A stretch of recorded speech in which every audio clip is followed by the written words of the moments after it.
Hi friends, welcome to Prem Prathi official channel. இன்றைக்கி நம்ம பார்க்க போகிற வீடியோ என்னென்னா, ஒரு இயற்கையான ஹெல்த் ட்ரிங்க் தான் பார்க்க போகிறோம். இது சளி இருமலுக்கு ரொம்ப ரொம்ப நல்லது. இது ஃபீவர் இருக்கவங்க கூட எடுத்துக்கலாம்.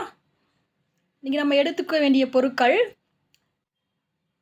மிளகு 1 ஸ்பூன், ஜீரகம் 1 ஸ்பூன், துளசி தேவையான அளவு, கற்பூரவள்ளி அதாவது ஓமவள்ளி சொல்லுவாங்க, அது தேவையான அளவு ஒரு கைப்பிடி, வெற்றிலை ரெண்டு பெருசு எடுத்திருக்கேன், பெரிய சைஸ், இஞ்சி தேவையான அளவு,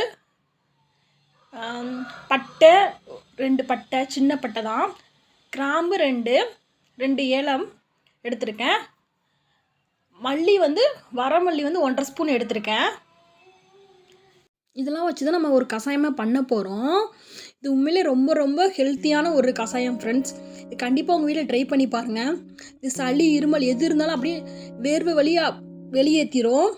அந்த அளவுக்கு பெர்ஃபெக்டானது. இதை குடிச்சு முடிச்சோன்னே உங்களுக்கு அவ்வளோ வேர்க்கும் பாருங்கள். அடுப்பில் பாத்திரம் வச்சு தேவையான தண்ணி ஆட் பண்ணியிருக்கேன். லைட்டாக கொதி வரும்போது இதை ஆட் பண்ணிக்கலாம். அதுக்கு முன்னாடி இந்த வெத்தலையை காம்புலேருந்து நடு சென்டரில் இருக்க ஃபுல் காம்பையும் நல்லா லைட்டாக ஃபுல் காம்பையாக அப்படியே எடுத்துடணும். அந்த நடு சென்டரில் இருக்க காம்பை அப்படியே ரிமூவ் பண்ணிடணும். ரிமூவ் பண்ணிவிட்டு வெத்தலையை மட்டும் நம்ம ஆட் பண்ணிக்கலாம். காம்பை எப்பயுமே சாப்பிடக்கூடாது. பெரியவங்க அப்படி தான் சொல்லுவாங்க. இந்த வெத்தலையை இப்போ இந்த பாருங்கள், இந்த மாதிரி கிள்ளி எடுத்துக்கலாம். நடுவில் இருக்க காம்பை மட்டும் எடுத்துட்டேன். இந்த மாதிரி 4 நல்லா பிச்சு போட்டுட்டேன். இப்போ எல்லா பொருட்களையும் ஆட் பண்ணியாச்சு. லாஸ்ட்டாக இஞ்சியை சின்ன சின்னதாக சாப் பண்ணி ஆட் பண்ணிக்கிறேன். இதை குறைன்னு நல்லா பேஸ்ட் மாதிரி அரைச்சிக்கலாம்.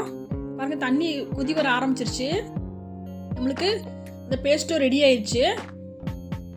நம்ம இந்த வாட்டரில் ஆட் பண்ணிக்கலாம். பாருங்கள் எந்த அளவுக்கு குறைன்னு அரைச்சிருக்கேன்னு பாருங்கள். இந்த அளவுக்கு குறைன்னு அரைச்சா போதும்.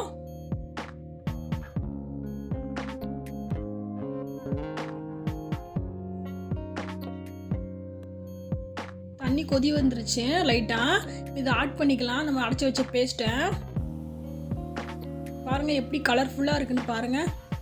இந்த கஷாயம் உண்மையிலே 100% உங்களுக்கு கண்டிப்பாக சளி இருமலுக்கு ரொம்ப ரொம்ப ஹெல்ப்ஃபுல்லாக இருக்கும் ஃப்ரெண்ட்ஸ். கண்டிப்பாக உங்கள் வீட்டில் ட்ரை பண்ணி பாருங்கள். பாருங்கள் நல்லா கொதி வர ஆரம்பிக்குது. இப்போ தான்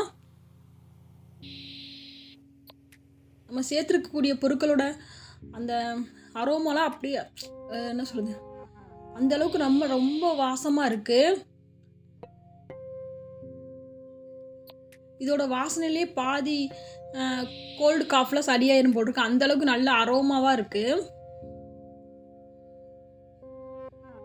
வீடே மணக்குது ஃப்ரெண்ட்ஸ், அந்த அளவுக்கு. சிறியவங்கலேருந்து பெரியவங்க வரைக்கும் யார் வேணால் சாப்பிட்லாம். ஆனால் அளவாக கொடுக்கணும். சின்ன பசங்க அதாவது 1 வயசுக்கு மேலேன்னா ஒரு 1/4 டம்ளர் கொடுங்க. ஆனால் 3 நேரம் கொடுக்கணும். பெரியவங்கன்னா நம்ம தாராளமாக எடுத்துக்கலாம். 1 டம்ளர் கூட எடுத்துக்கலாம். சின்ன பசங்களுக்கு இந்த மாதிரி ஸ்பூனில் ஒரு 2 ஸ்பூன் 3 ஸ்பூன் கொடுங்க. குறைஞ்சது ஒரு 7 மாதத்துக்கு மேலே இருக்கணும் குழந்தைங்க. கஷாயம் நல்லா கொதிச்சிருச்சு. அதோட சாறுகள்லாம் நல்லா இறங்கியிருக்கு. நம்ம இப்போ அடுப்பு ஆஃப் பண்ணி நம்ம டம்ளரில் சர்வ் பண்ணிக்கலாம். பாருங்கள், உங்களுக்கு சுட சுட நல்லா காரசாரமான கஷாயம் நமக்கு ரெடி ஆயிடுச்சு.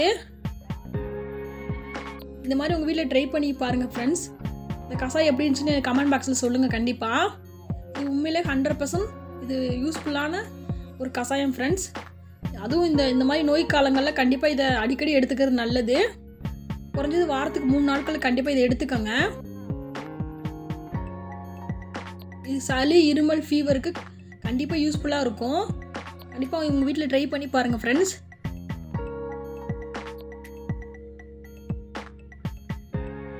இதோட இந்த வீடியோ எண்ட் ஆகுது ஃப்ரெண்ட்ஸ். இந்த வீடியோ உங்களுக்கு பிடிச்சிருந்தா லைக் பண்ணுங்கள், ஷேர் பண்ணுங்கள், கமெண்ட் பண்ணுங்கள் ஃப்ரெண்ட்ஸ். கண்டிப்பாக மறக்காமல் என்னோட சேனலை சப்ஸ்கிரைப் பண்ணுங்கள் ஃப்ரெண்ட்ஸ். தேங்க்யூ ஃபார் வாட்சிங்.